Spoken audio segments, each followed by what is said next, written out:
สัตว์ทั้งหลายวันนี้รายการธรรมะประทีปส่องต่างก็ได้มาพบปะกับพ่อแม่พี่น้องศรัทธาสาธุชนญาติโยมแห่งครั้งหนึ่งวันนี้เป็นวันจันทร์นะครับวันเริ่มงานของข้าราชการสถานการศึกษาต่างๆก็วันนี้ก็อากาศท้องถิ่นท้องที่พอแจ้งขวายมาก็มีแสงแดดแสดส่องลงมาจากฟากฟ้าสุราลัยปีนี้กรมอุตุนิยมบอกว่าจะมีลมหนาวพัดเข้ามาละญาติโยมปลายฝนต้นหนาวนี่ก็จะเข้ามาหน้าหนาวนี่ก็ออกพรรษานี่ก็จะมีหน้าหนาวบรรยากาศท้องถิ่นท้องที่อากาศหนาวเป็นอากาศที่ดีนะอากาศที่ดีอย่างต่างประเทศประเทศยุโรปประเทศอเมริกาประเทศญี่ปุ่นที่คนนิยมกันไปเที่ยวไปแอวก็มีอากาศหนาวมีหิมะตกก็ทำให้บรรยากาศที่นั่นแช่มชื่นเบิกบานแจ่มใสเป็นอากาศที่ดีสำหรับผู้คนที่อยู่ในผืนโลกใบนี้ตรงกันข้ามกับอากาศที่แห้งแล้งแห้งขอดประเทศที่ได้รับผลกระทบจากฟ้าฝนบ่เคยตกลงมาน้ำในผืนดิน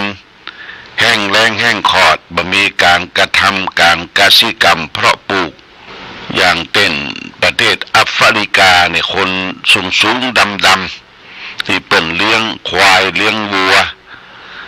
อยู่ตามท้องทุ่งท้องนาน้ำแม้แต่จะกินนี่ก็เสาะหายากลำบากแต่เฮามาดูว่าบ้านเฮานี่อุดมสมบูรณ์พูนสุขเป็นประเทศที่น่าอยู่น่าอาศัยเพราะปัจจัยต่างๆรอบๆตัวเฮาอำนวยให้เฮาได้อยู่ได้กินได้ใช้ประโยชน์ต่อจากธรรมชาติทีนี้ประเทศที่สมบูรณ์นั่นก็คือประเทศที่เหมาะแก่การกสิกรรมการเพาะปลูกมีน้ำไหลไฟสง่ามีน้ำไหลไฟสว่างมีงานทำคนมีงานทำการกสิกรรมเพาะปลูกและนอกจากนั้นก็มีบัณฑิตนักปราชญ์ท่านผู้รู้อยู่ในประเทศเช่นเรามีวัดป่าอารามมีตุเจ้าประสงค์เป็นผู้นำทางจิตทางวิญญาณคอยแนะคอยนำชักจูงให้เราสร้างสมแต่บุญกุศลคุณงามความดีนี่เป็นส่วนหนึ่งที่จะทำให้ประเทศของเราอุดมสมบูรณ์พูนสุขโดยที่อยู่ที่อาศัยในช่วงนี้เป็นช่วงที่รัฐบาลจะต้องฟื้นฟูเรื่องของเศรษฐกิจของบ้านของเมืองเศรษฐกิจที่ดีเนี่ยก็คือผู้คนมีเงินจับจ่ายใช้สอยลงทุนลงแรงรัฐบาลเปิ้นก็ปันเงินให้แก่คนที่ด้อยโอกาสคนที่ทุกข์ยากลำบากคนละ10,000 บาทกำลังรับกันมาได้หลายงวดละนะญาติโยมแต่ว่าคนที่รับมีสตุ้งสตางค์ต้องบริหารจ้างมันเคยมีเงินมีทองใจบริหารไปจ้างกับแป๊บเดียวก็หมดเป็นว่าเอาเงินบริหารเงินที่มาใช้จ่ายน่ะเพื่อให้เศรษฐกิจมันเฟื่องฟูจับจ่ายใช้สอยซื้อกันแลกเปลี่ยนกันแต่บางคนบักคิดอย่างนั้นคือว่ารัฐบาลเปิ้นให้เราจะเอาไปจ่ายอย่างก็ได้แต่เราต้องรู้ต้องเข้าใจจะไปลึกจะไปหลีนนำไปเนาะ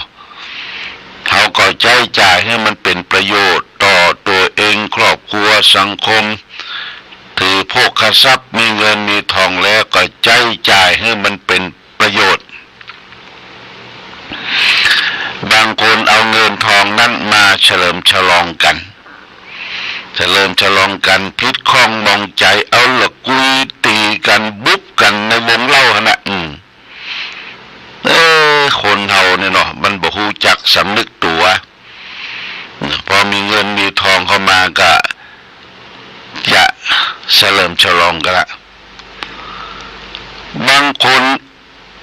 อิ่มปี้พีมวนเอาเงินเอาทองมาบ่ใจอย่างละเก็บละเนี่ยเป็นให้ใจจ่ายนะใจจ่ายให้มันเป็นประโยชน์ซื้อนั่นซื้อนี่มันจะได้สารพัดพัดเปลี่ยนกันในสังคมมนุษย์มีการซื้อขายจ่ายแลกเพื่อว่าฟื้นฟูเศรษฐกิจการดำเนินชีวิตที่จะต้องเอื้ออาทรต่อกันญาติโยมอันนี้เงินทองเป็นจะหยิบยื่นปันให้แก่คนที่ไร้โอกาสและมีเลขประจำตัวท้ายด้วยเลขนั่นเลขนี้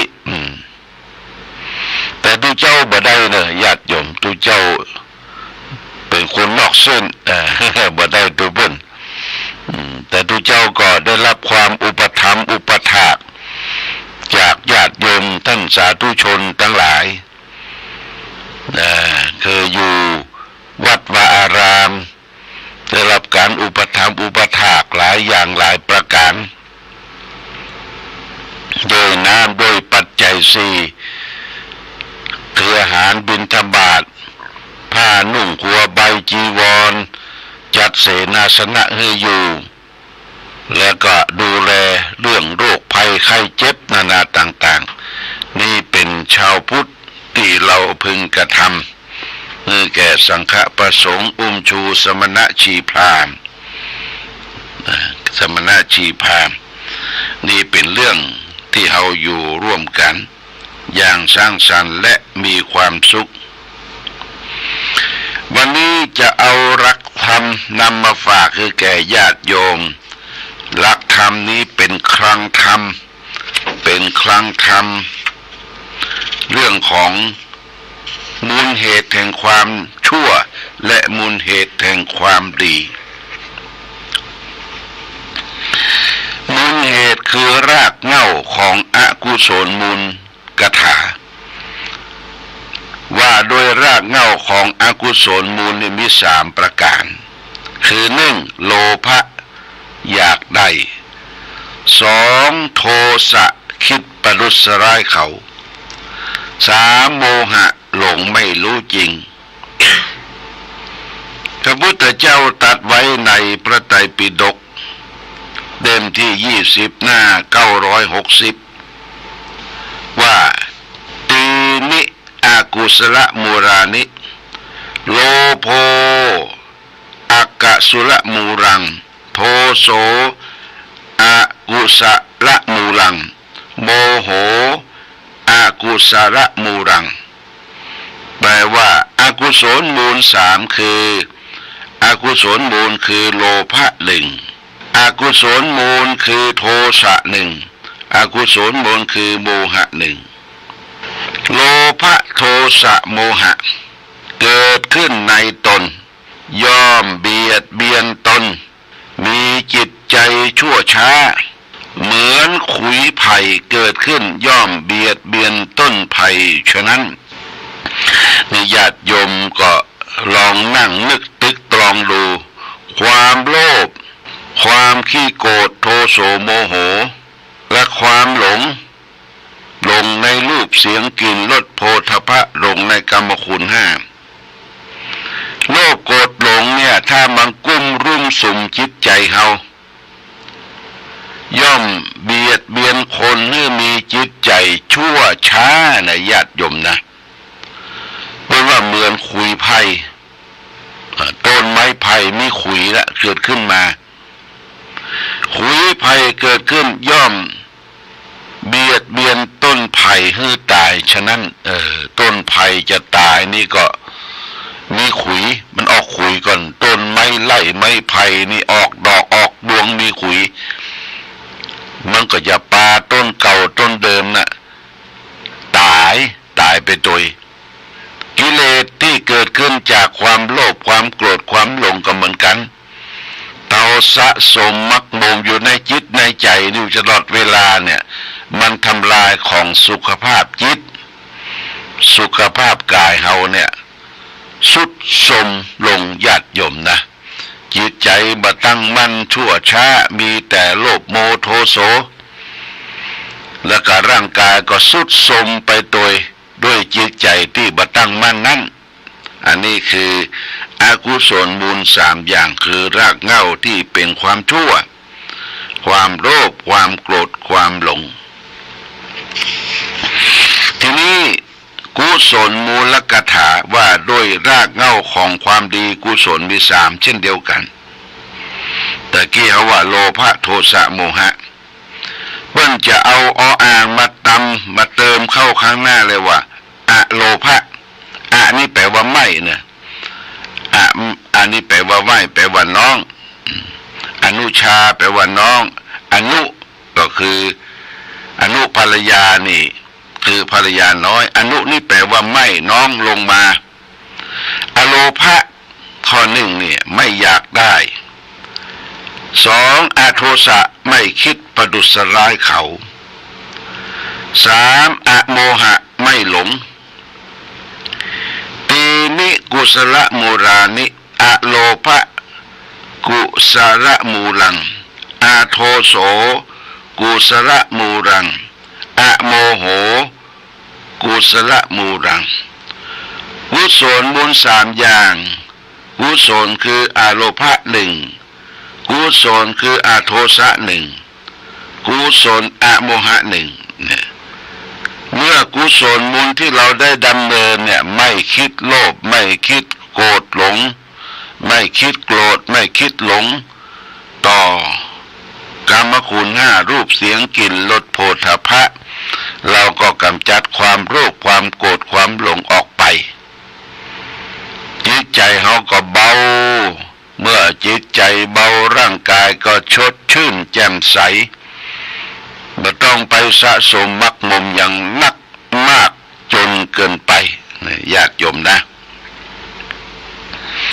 คนเราถึงวันปัจจุบันเนี่ยคนนอนบ่หลับกระซับกระส่ายด้วยเหตุเพศภัยหลายอย่างเหตุเพศภัยที่มองหันชัดๆก็คือความทุกข์ความยากความลำบากบ่ได้กินขัดสนต่ออัตภาพชีวิตเนี่ยนอนบ่หลับคุณคิดอยู่ตลอดเวลาว่าจะเอาที่ไหนมาเลี้ยงมาดูมาสู่มาตำลูกหลานครอบครัวให้อยู่เย็นเป็นสุขนี่ส่วนหนึ่งคือนอนบ่หลับนอนบ่หลับส่วนที่2ก็คือมีเงินมีทองวิตกกังวลต่อเงินทองเข้าของที่ได้มาจะเอาไปใจจ่ายที่ไหนมันนักหนาปาปานเกินกว่าความใจจ่ายบ่ได้คิดบางทีก็บ่ได้คิดเอาไปทำบุญสุนทานบอกกล่าวแก่สาธารณประโยชน์อันนี้สิ่งที่นอนบ่หลับแห่งส่วนหนึ่งวิตกกังวลต่อสมบัติพัสถานเข้าของเงินครองของตนเองที่มีอยู่อันนี้ประการที่2นอนบ่หลับประการที่3เกิดจากความวิตกกังวลต่อโรคภัยไข้เจ็บโรคภัยไข้เจ็บกำเมืองเปิ้นว่าเป็นโรคตาแจ้งคืนหุ่งมันตึงบ่หลับนะญาติโยมมันปิ้นซ้ายปิ้นขวาคูดญาติต้องหายุกหายานี่ครับตาหลับตานอนเดี๋ยวญาติโยมยาที่เขากินทุกวันก็เหมือนกันจะเป็นยาโรคเกาต์เบาหวานยาโรคหัวใจนี่บางคนน่าสงสารญาติโยมยาเป็นกำมือนะกินข้าวระยาเป็นกำมือ9 เม็ด10 เม็ดพุกเข้าปากแล้วเอาน้ำขลอง ลักยาทั้งหลายทั้งปวงมียาแก้ปวดยาคลายเครียดยาวิตามินมีอันหมดอันเนี้ยมันก็ไปกระทบต่อร่างกายไปกระทบต่อไตเฮาเนี่ยไตเฮานี่มันกันกรองของเสียออกจากร่างกายเมื่อไปกระทบต่อไตเป็นโรคไตและญาติโยมเป็นโรคไตระยะที่1ที่2ที่3สุดท้ายไตวายไตบัดทำงานต้องไปฟอกไตละเนาะไปฟอกไตอย่างที่เฮาอยู่กันถึงวันเฮาหมูกะที่เป็นไปฟอกโลหิตฟอกไตนะมันทึดเนื้อญาติโยมที่โรงพยาบาลนี่นะโอ้บางคนก็ไป3 วันไปบางคนก็7 วันไปบางคนก็ไปวันเว้นวันทึดไปฟอกไตกันที่ไปฟอกไตกันผลกระทบก็คือเกิดจากการเสพการกินบางส่วนบางท่านอย่างคนใช้แรงงานเนี่ยญาติโยมนะคนใช้แรงงานแบกหามแบกหามออกรถออกรางนี่จะต้องใช้กินน้ำที่กระตุ้นน้ำที่กระตุ้นมีน้ำอย่างพ่องญาติโยมแก้ให้หลับแก้ง่วงเหงาหาวนอนดื่มเข้าไปกระปี้กระเป๋าแต่มันไปทำลายไตมันทำลายไตเนี่ยญาติโยมถ้าไตเขาเสียแล้วโอ้ร่างกายทรุดโทรมหน้าตาบ่มีมี่บ่มีมันมีความจำมีความดำไปหาหมอก็ว่าโอ้บางอีบ่ได้ต้องฟอกไตต้องฟอกไตละอันนี้ก็เขาก็ต้องศึกษาความอยู่การดำเนินชีวิตการดำเนินชีวิตการกินการอยู่การใช้บริโภคยุกยารักษาไข้ตึงวันเนี่ยมันเป็นยาที่มาจากธรรมชาติยาพื้นเมืองนี่กินนักก็บอกให้ได้นะยาลูกกรยาอย่างต่างๆเนี่ยญาติโยมกินนักก็บอกให้ได้ไตเฮามันจะไปกรองยากยาวิทยาศาสตร์ที่เปลี่ยนแปลงมาจากโรงพยาบาลอย่างเฮาเป็นโรคเกาต์เบาหวานเนี่ยไปเอายาปหอบบ่แพ้โอ้เป็นพลุงพลังก็พยายามรักษาสุขภาพร่างกายยาที่ดีที่สุดคืออยู่ตามรอบตัวเฮาคือพืชพันธุ์ธัญญาหารของกินของใจโดยเฉพาะอย่างยิ่งกล้วยไต้กล้วยน้ำว้าเนี่ยควรมีไว้ประจำบ้านกินข้าวแต่ละมื้อก็กินกล้วยไต้สักแกนนะนี่อย่างหลวงปู่ทองหลวงปู่พรองพระพรหมมงคลวัดพระธาตุศรีจอมทองเนี่ยเป็นมีอายุถึง96ถึงแก่มรณภาพเพราะหลวงปู่เปิ้นรักษาสุขภาพดีพอฉันเข้าแล้วเปิ้นก็มีลูกศิษย์ลูกหาเอากล้วยน้ำว้ากล้วยไต้เนี่ยไป2 ลูกเอาไปตำใบหินมีจอนซ่อมแล้วก็มีน้ำผึ้งเหี่ยก๊อกน้อยน้ำผึ้งก๊อกน้อยหลวงปู่เพิ่นก็จะแก้กล้วยไต้แล้วก็เอาจอนซ่อมตัดกล้วยเป็นแว่นแล้วก็เอาจอนซ่อมไปจิ้มไปกุ้ย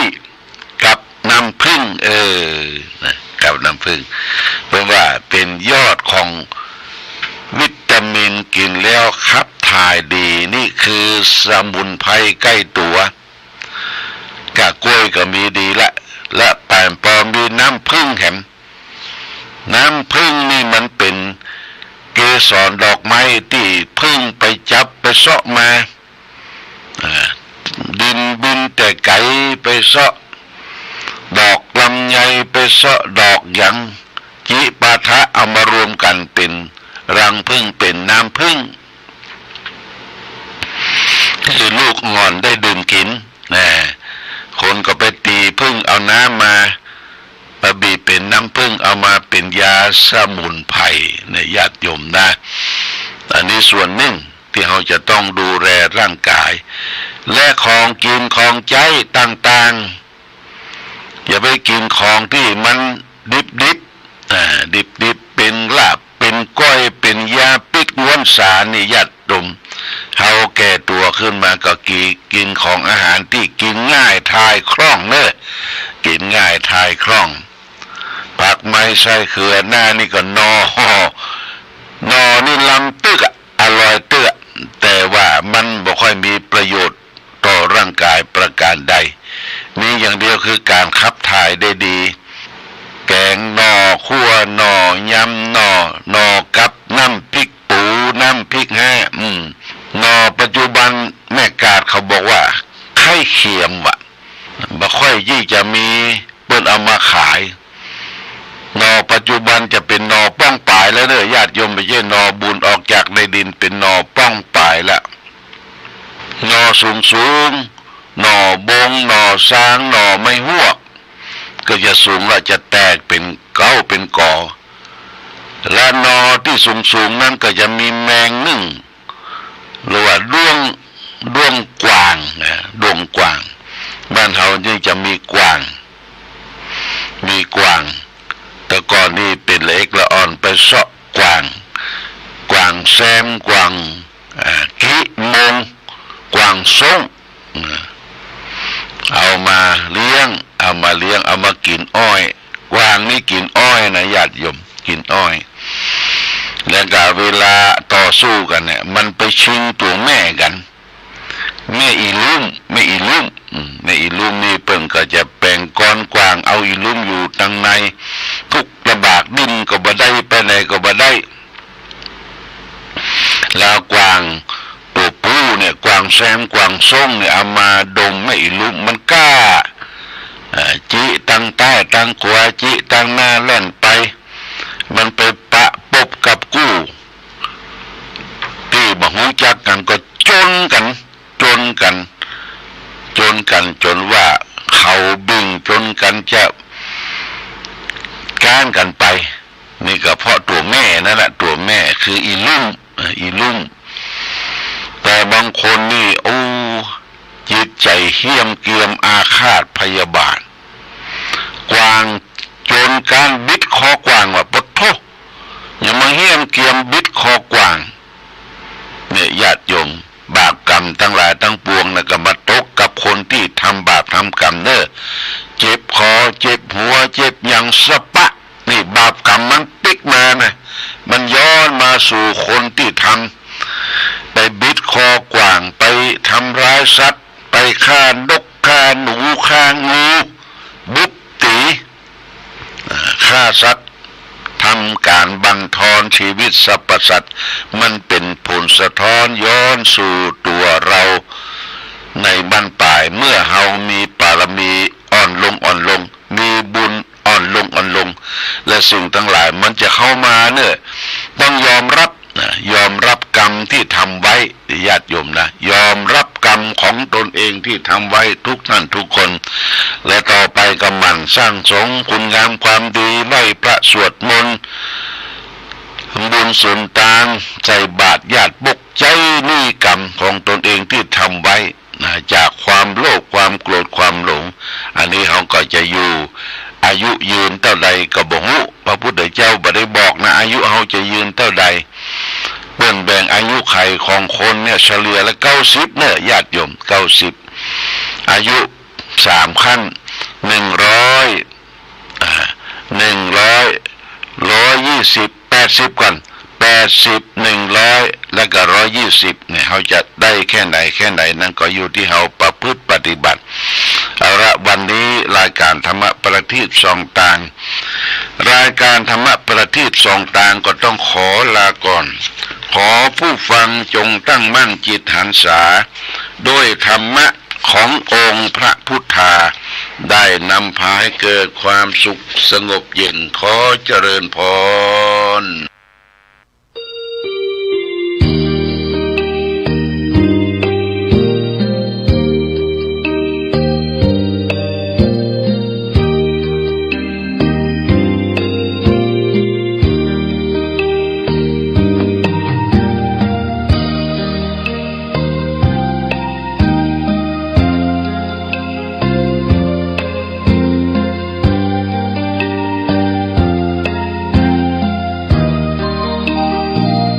เวียงฟ้างเมืองบุญอุ่นไอ